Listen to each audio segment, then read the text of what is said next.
Thomas was ready to go. But the shunters hadn't released the brakes on the freight cars. Thomas pulled as hard as he could, but the freight cars wouldn't move. "I have to hurry," puffed Thomas. He heaved, he huffed, and he puffed, and he heaved so hard. The coupling broke. Thomas shot forward. Cocoa powder flew everywhere. "Now I'll never get to take the children," puffed Thomas. But under the bridge, it wasn't Great Waterton. It was the shunting yard of a logging station. Gordon had never been here before. Then in the distance, he heard Stanley's whistle from the track below. "Stanley is catching up," he huffed to himself. "I must race ahead." Gordon pumped his pistons.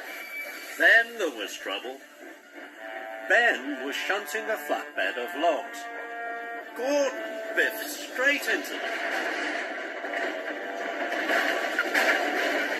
The logs started to roll down the hill. "Bust my buffers, those logs will block the lower track. I must stop Stanley."